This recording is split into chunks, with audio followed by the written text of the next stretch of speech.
Germany had been on my radar for a while, not just for its bratwurst and beer, but for its reputation as a land of order. And yeah, romance. I've always been fascinated by German women. Their commanding voice. And the body? Man, it's the bomb. The plane touched down in Frankfurt, and I swear, the air smelled different, crisp, and tinged with a sense of possibility. I was telling myself that this isn't going to be just a holiday. This will be an expedition. Part travelogue, part social experiment. I was there to uncover the enigma of German dating culture, and maybe, just maybe, find a spark along the way. And just when I took a taxi, my enthusiasm saw a steep decline. Want to know why? Let's get one thing straight. Germans hardly do small talk. My first encounter was with a taxi driver, female by the way, who spent the entire ride in stoic silence. Back home, I'd have filled the void with chatter about the weather or traffic. Here, it felt like an unspoken rule to let the quiet breathe.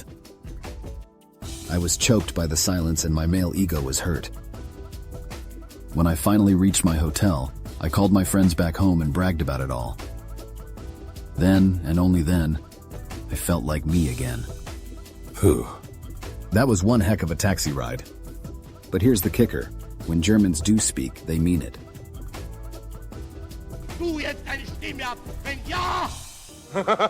There's no fluff, no beating around the bush. This directness, I quickly learned, extends to their dating culture. If a German woman is interested, she'll let you know. If she's not, well, you'll know that too. It's refreshing, really. Like a splash of cold water to the face.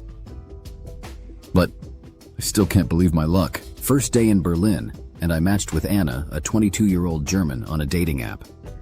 She had a profile picture of her hiking in the Alps and a bio that read, "Coffee lover, bookworm, and unapologetic fan of punctuality." Classic German. We agreed to meet the next afternoon at a cafe near Alexanderplatz. The next day when I arrived at the cafe, 5 minutes early, mind you, she was already there, sipping an espresso and reading a paperback. Surprised to see her so early and stupidly yelled at my watch. Did my watch break or what? She looked up, smiled and said, "You're on time.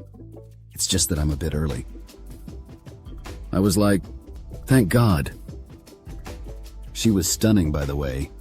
German women are charming, and almost all of them have this thick body that makes them look juicy. And yeah, I was hoping to squeeze some juice later. Call me a perv, but I'm a bit quirky with hot ladies, and don't get me wrong, I do respect women.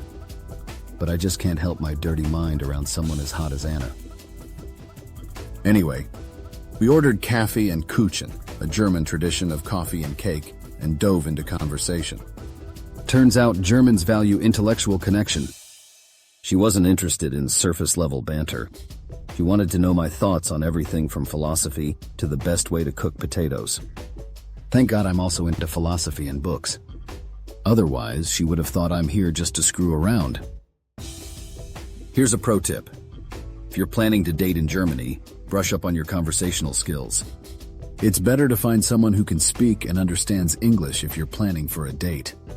Also, learn a few things about different topics so you have something to talk about.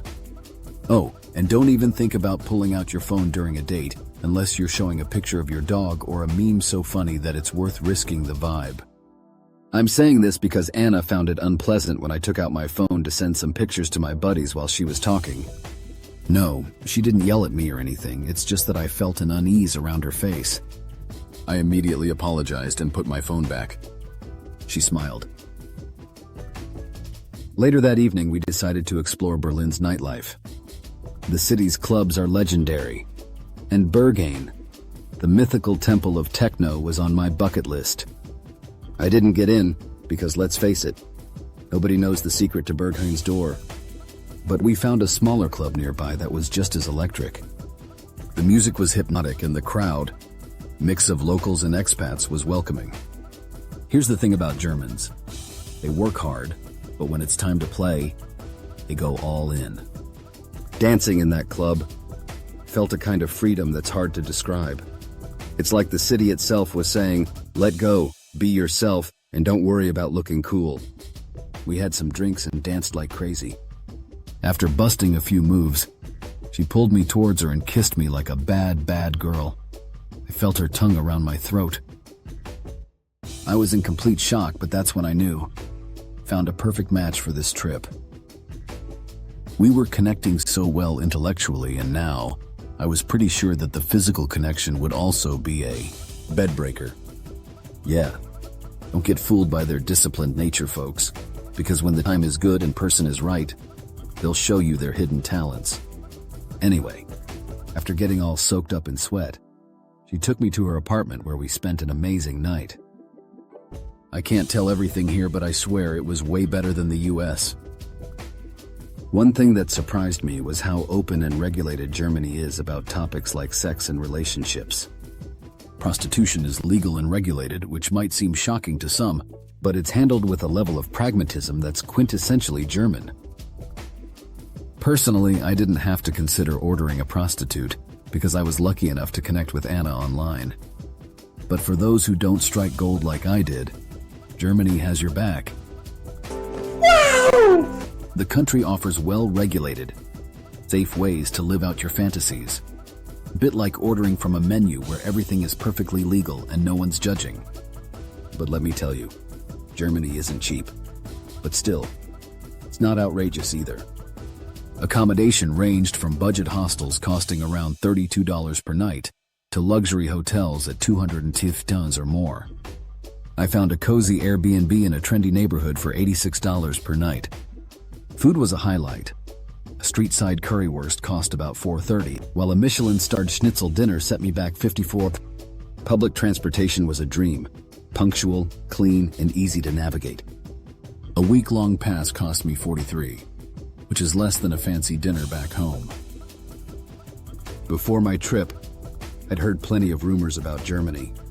Some were true. They're obsessed with rules. And yes, they really do separate their trash into 5 different bins. Others were myths. For instance, not all German women are cold and distant. Sure, they're reserved at first, but once you earn their trust, they're warm and loyal. And some of them are wild in bed. At least that's what I experienced. On my final night in Germany, I found myself on the banks of the Rhine in Cologne, watching the cathedral lights dance on the water.